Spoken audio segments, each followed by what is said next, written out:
Is there a supernatural dimension? A world beyond the one we know? Is there life after death? Do angels exist? Can our dreams contain messages from heaven? Can we tap into ancient secrets of the supernatural?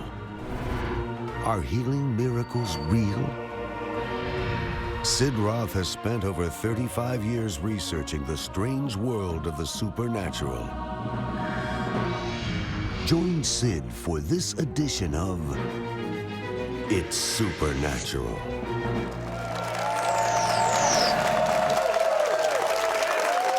Hello, Sid Roth here. Welcome to my world, where it's naturally supernatural. I just love the rarefied air of heaven. I mean, I'm addicted to the rarefied air of heaven. I want more and more, and I want you to have more and more. My guest has uncovered an amazing cover-up by our government, by the Smithsonian Institution, to hide the evidence that Darwinism is a phony. And he's going to expose it to you because it's about time this evidence is presented to our society.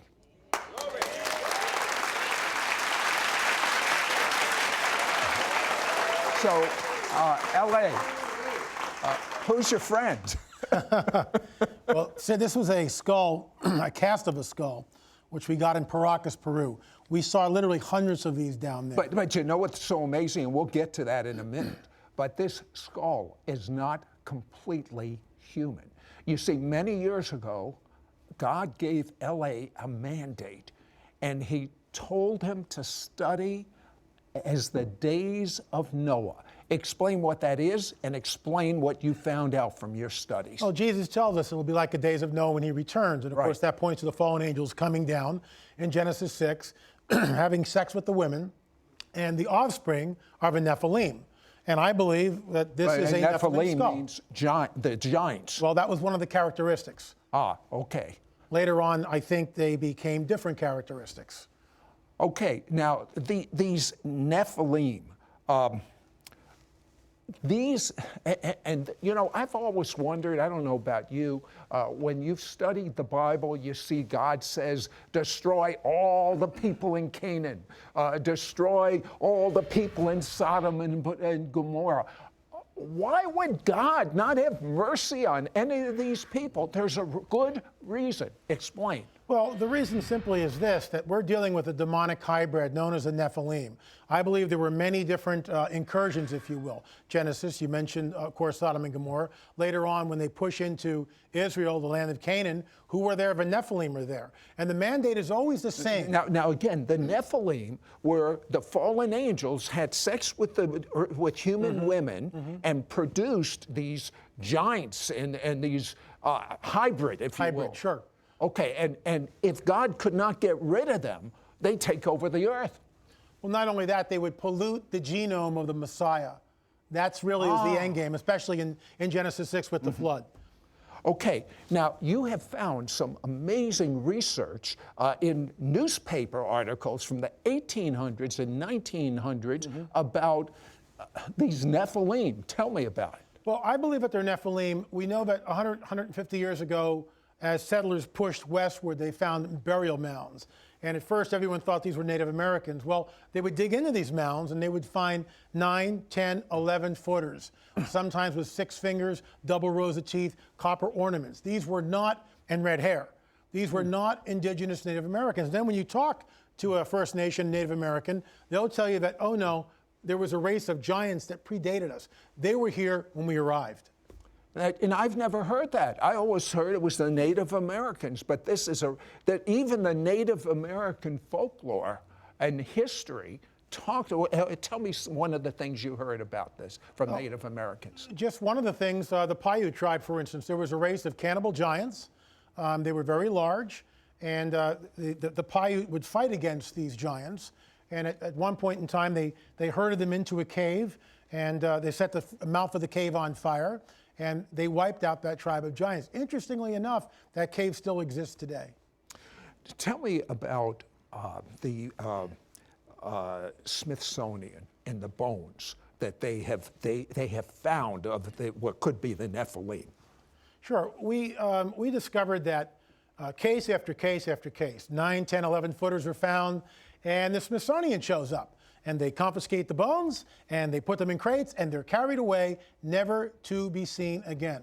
And we have case after case after case. But if I was the Smithsonian, that would be my major Sure. exhibit. What could possibly be the reason that it's been taken from public sight? Well, the reason is actually very simple. The Smithsonian adheres to a Darwinian paradigm, a Darwinian worldview. They believe in Darwinism. Anything that comes up against that, anything that comes up against it must be put aside, dumbed down, just completely cleared off the table. And this, of course, goes against the Darwinian theory, because where did these people come from? It's not the Beringian land bridge, that when the Ice Age and they came across the Bering Strait, that blows that whole theory out of the water. These people came from something else. I believe that the tribes in North America and in South America are the remnants of the Nephilim tribes that Joshua and Caleb pushed out of the Promised Land when they conquered it about 3,500 years ago. But wait a second. If they killed all the population, how could they migrate then to the United States? They didn't kill all the population. It would stand to reason, as they begin to move in to the Promised Land, the giants see what's happening, that the Israelites, first of all, have the power of the Most High God, and they are annihilating all the tribes. So the Amorites, perhaps, and maybe the Perizzites over here, some of these guys go, we got to get out of here. Some flee northward, and we have a trail that we believe follows that. Some flee across the Atlantic Ocean. And the workings of Thor Heyerdahl, for instance, proved that you could sail just on the currents from Egypt and wind up in South America. But you know what? There's even greater documentation than that. You're going to find out about an entire communication system way before the internet, about architecture that no one could have known back then. When we come back, we'll explain. We'll be right back to It's Supernatural. Call right now to get L.A. Marzulli's must-read book on the trail of the Nephilim, giant skeletons and ancient megalithic structures, plus his shocking 2 DVDs, Watchers 6 and The Cosmic Chess Match. Yours for a donation of $50. Shipping and handling is included. Ask for offer number 9189.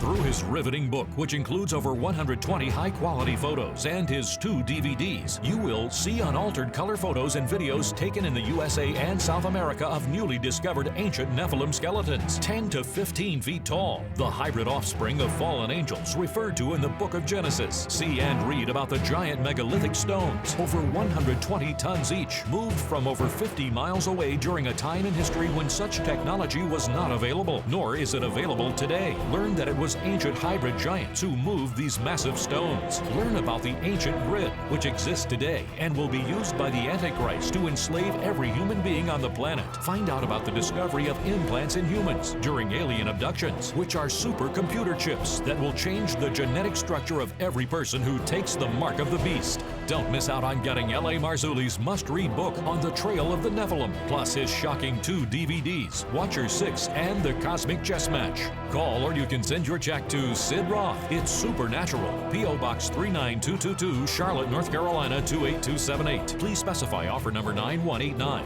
or log on to sidroth.org. Call or write today. We now return to It's Supernatural. L.A., why do you say these skulls that you are finding out about, especially in Peru and the United States, are partially human?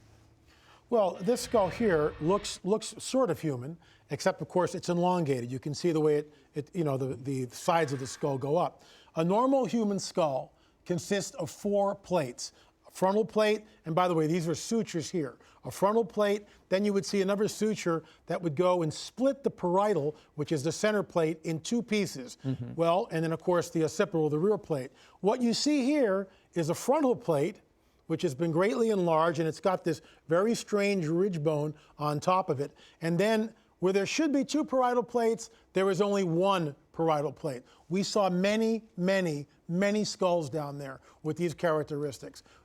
We also believe that this is a female skull. The male skulls are about like this, much, much larger, much more robust. Now, you did an amazing scientific study of different colors of hair. Tell me about that. Well, the hair on many of these skulls are red. It's sort of a reddish auburn in color. That shouldn't be there. Why? According to the Darwinian theory, all these people should have black hair because they came across the Bering Strait 10, 12, 20,000 years ago, whatever. And so these had red hair. But we wanted to see if the hair was dyed. So we took some hair samples, and there's a machine called Raman spectroscopy. What this does is it shows the molecular structure of each of these hairs. So we took a control sample of normal human hair. We took the red hair from the mummy, and then we took a dyed human hair, and then we took a hair from a man who had claimed to have been abducted by aliens and forced to have sex with a hybrid. So we have 4 hairs. The control sample went like this on a graph, okay? The human hair just went like this. The dyed sample went like this, right through the roof. But here's where it really gets interesting. And in my opinion, it links what happened in antiquity with what's going on today. The days of Noah, the presence of the fallen angels. The red hair and the hybrid hair tracked like this over the graph, the same way, all over the graph till the very end, then it slid off. Now remember, this hair that came off this skull was about 2,500 years old. So what you're saying is it lines up with not being totally human. Correct. Lines up with the Nephilim. Correct. That the Bible talks about, where the fallen angels had sex with the women of men. Now, tell me about the research you're doing in Peru, and especially what you found under the Catholic Church. Well, there's these, in this one particular place called Waitara, which is about 9,000 feet above sea level, literally in the middle of nowhere. There are these ancient megalithic ruins. And on top of these ruins is built a Catholic church. Help me out. What's a megalithic ruin? Megalithic ruin is ancient stonework, very large blocks of stone. And we see them all over the world. But what's fascinating about this, when you're in the church, it's a Catholic church, and there's icons and statues and all this. But at the base of the church, about to the 8-foot level, are these ancient stones, which are laid without mortar. And the joinery is so precise, you cannot fit a human hair between the stones. And they are polygonal shape. What I mean by that, many different sided shapes, not one stone is the same. You'd be hard-pressed to achieve that type of masonry in today's world. You could do it, but at what expense? And the technology that was done thousands and thousands of years ago, it defies imagination. Here's a people that really didn't have the wheel, as far as we know, yet they're taking these 4-ton, 10-ton, 20-ton, and even greater blocks of stone, and when they join them, Sid, the sides are completely smooth. How do you move 20-ton stones without a wheel? I'll get you thinking a little bit. Absolutely. And I think there's a supernatural component to all of this. And this is where I factor in fallen angels. It's like we see all through Scripture the good angels and what they're able to do. The fallen angels have technology. They have powers. They have supernatural powers that defy what we do here, defy our physics, defy our natural laws. And I think the stones there were shaped, in my opinion, they are fallen angel, or what we call Nephilim architecture. Now, you see a tie-in with these Nephilim in the last days and the mark of the beast. I want you to hear about this. We'll be right back. We'll be right back to It's Supernatural. Many viewers report testimonies of miracles, signs and wonders, and healings as a result of watching It's Supernatural. I'm 14 years old. This morning, I watched It's Supernatural about angels, and warmth poured on me. It made me cry. God healed me of stage 4 inoperable cancer. It is a real blessing to have It's Supernatural to watch each week. If you've been touched through watching It's Supernatural, share your testimony at sidroth.org/praise. We now return to It's Supernatural. Amazing. between 3,000 and 10,000 years ago, our civilization had electricity? How, L.A., is this possible? These stones in my chart that we just talked about, the stones at the base of a Catholic church, have piezoelectric properties. They're highly polished surfaces. They were carved from a quarry, in some cases granite, in other cases andesite. These are just stones. And they're able to, sort of like crystal radios in the 20s and the 30s, that's similar, what they can conduct electricity. What we believe is that there was an ancient grid system over this planet at one point, with points of connectivity. This grid system may have been used not only as a communication, but perhaps to control the weather, to bring rain in, all sorts of things. How could they have all this sophistication? I mean, just sophistication without a wheel moving these blocks. What explanation do you have? Well, you have two. You have one, which is the extraterrestrial, that they came from Zeta Reticuli, which of course I don't believe in. The one I hold to, and hold to very, very fast and diligently, is we are looking at fallen angel technology.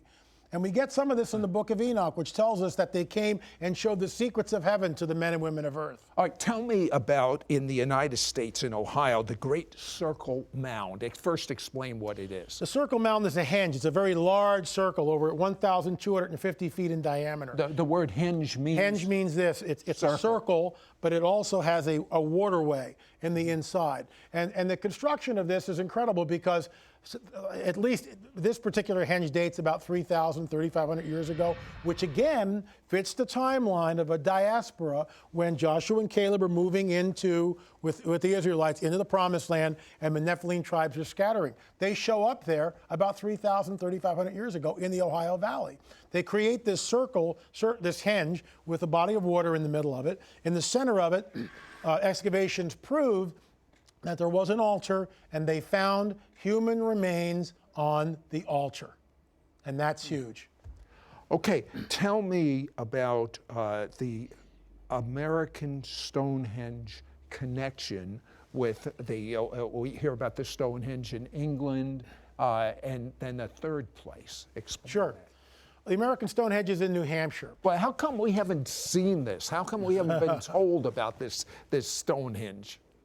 Well, things are coming to light. I believe because we're in the last days, that all this stuff which has been hidden is now coming to light for those of us who are interested. Well, Daniel even says a sign of the last days absolutely. is there'll be an information explosion. Knowledge will increase. We always think, well, that's the computer, but it's also other areas. Absolutely. The typical henge, it's a circle, and like many of these henges, like Stonehenge, it charts astronomical events. What I mean by that, summer solstice, winter solstice, spring equinox, fall equinox. And the circle, when you stand in the center of the henge and you look out, there's a standing stone. And that standing stone, let's say, is 100 yards away. And so on a summer solstice, the longest day of the year, you watch the sunrise come up over that standing stone.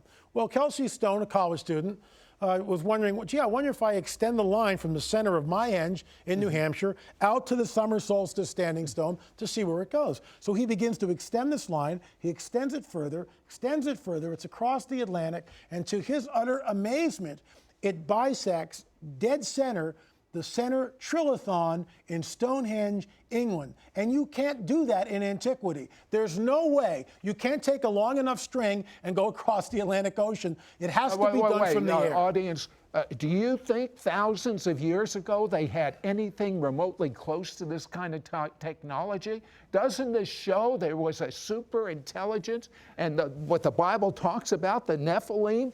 And what's amazing, I talked to a surveyor. There's no way to do anything like that unless you're in the air. Who is the prince of the power of the air? It's Satan. And this, to me, once again, fallen angel technology, but it gets better. When you extend that line from New Hampshire and it intersects the center trilithon in Stonehenge, when you continue that line, you wind up in Beirut, Lebanon. And Beirut, Lebanon is the home of the Phoenicians, and the Phoenicians are the descendants of the Canaanites. And the Canaanites were a Nephilim tribe. My goodness. So then you can see where some of them came to America. Absolutely. And that's why they're finding these skulls and these bones. And some of these bones they're finding show that the people were how tall?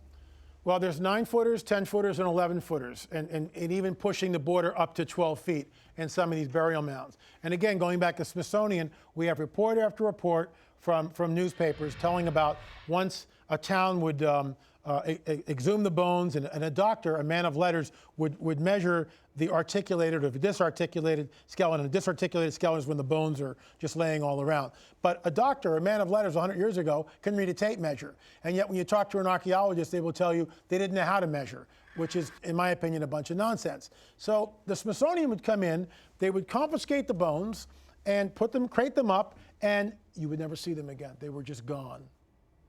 What a cover-up. Absolutely. Now, how does this tie in, based on all these years of research? And I might add, he heard from God to research the days of Noah, because of all the times in the Old Testament, Jesus said it will be like the days of Noah. Explain to me, with all this research, how it ties in with the mark of the beast. Well, the mark of the beast has 4 characteristics. If anyone takes it or receives the mark on the hand of the forehead, you can't buy, sell, or trade without it. That's the one we all know. The second one is men and women will seek death in those days but not find it. Well, what days? The days of the mark, which coincides back to, or points back to, the days of Noah. That lifespan seems to be extended. The third one is you take the mark, grievous sores appear on the body. Right. The fourth one, which is the most telling in my opinion, anyone who takes the mark winds up in the lake of fire. There's no grace, no mercy. You're in the lake of fire. And the same judgment that we see with the Nephilim in Genesis 6, Sodom and Gomorrah, and what happens in the Levant or Israel, the promised land, when Joshua and Caleb come into the promised land, it's always the same mandate. If a Nephilim is there, the judgment is always the same. It's total annihilation. There's never a shred of grace and mercy. That's my question. Why would someone in their right mind that knows what the Bible says even consider taking the mark of the beast? Because what is coming, this coming great deception, hinges on Darwinism. Darwinism tells us that there is no God, that we just evolved over billions of years. When Ben Stein sits down with Richard Dawkins, one of the premier evolutionists of the 20th and 21st centuries, and says, where does life come from? He says, Dawkins says, well, maybe millions of years ago in another galaxy, a race of highly evolved aliens created us and then seeded us here through the galaxy. That's what he believes. I call that the alien gospel. This is what's coming, and it dovetails into Darwinism. Scientists and the masses, when they show up, the coming great deception, and they will show up. They will have 2 things for us: free energy, which pilots the crafts, and the second thing is they'll have this DNA upgrade. And if a person takes this DNA upgrade, his DNA will become altered. Yes, he will have no diseases for 500 years or more. Yes, he or she will live and all this, but the problem is you are no longer human, you become Nephilim, and that's why the judgment in the book of Revelation is exactly the same as Genesis 6. There's a correlation between the two. Now tell me about that recent press conference of the UFOs. That was in Washington, D.C. Senators, congressmen, governors, Air Force pilots, people with top secret clearances all came on the record basically stating that the UFO phenomena is real, it's burgeoning, it's not going to go away. It's increasing in numbers. This is the coming great deception. What event can change everyone's worldview in a second? You see a mile-wide craft over your city. Unless you know what you're looking at, you will be deceived. And Jesus warns us that even the elect would be deceived if that were possible. Well, you know, we started out talking about the days of Noah. Well, Jesus says it'll be like the days of Noah, and he will come at an hour you do not expect. So the issue is not what we've been talking about. The issue is, are you ready? That's the issue. You can only get ready with God's supernatural change of DNA, and that is make Jesus your Messiah and Lord. Ask Him to forgive you of your sins because He died for them, and ask Him to live inside of you. It's not complex, and I tell you, your DNA will be changed to be the way God created you to be. If you like the way things are right now, then don't change. But if you believe there's something better, make Jesus your Messiah and Lord. Do you agree? Amen. Understand what is about to take place on planet Earth concerning Bible prophecy so you can avoid receiving the mark of the beast. Call right now to get L.A. Marzulli's must-read book On the Trail of the Nephilim, Giant Skeletons and Ancient Megalithic Structures, plus his shocking 2 DVDs, Watchers 6 and The Cosmic Chess Match. Yours for a donation of $50. Shipping and handling is included. Ask for offer number 9189. What you will read in this 8.5 by 11-inch over 230-page book and see on these 2 DVDs is not science fiction. It's straight out of the pages of the Bible. My research unpacks what Jesus warns about, as it will be in the days of Noah, so it will be when the Son of Man returns.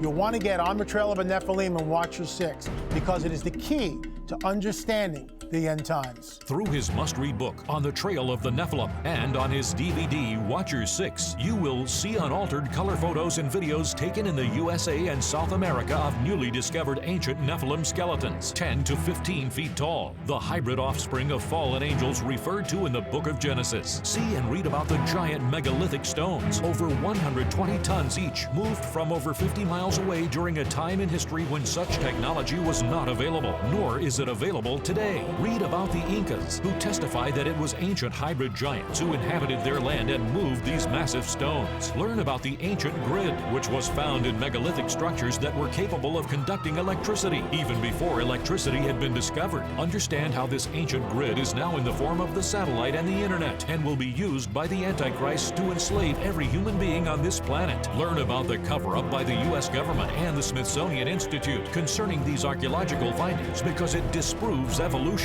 Find out about the discovery of implants in humans during alien abductions, which are supercomputer chips that will change the genetic structure of every person who takes the mark of the beast. And I've actually had it in the palm of my hand, a small implant which has been taken from a man who allegedly was abducted. These are prototypes to what will be the mark of the beast. Through this additional DVD, The Cosmic Chess Match, you'll see startling video of archaeological proof that the Nephilim existed not only in the Middle East, but also in the United States of America. The fallen one, Satan, has been trying to create man in his own image. That's the end game here, creating man in his own image.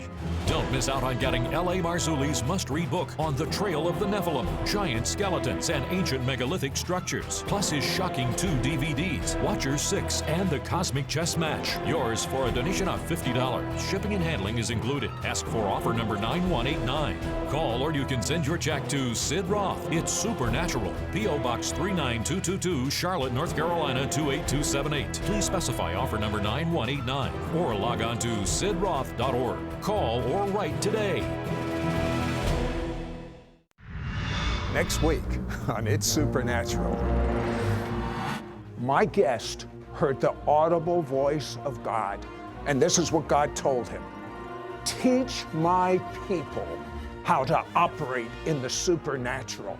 And he has done this all over the world. He said, I've been teaching a revelation that very few of God's people understand, that'll catapult you into doing the same things and even greater than what Jesus did.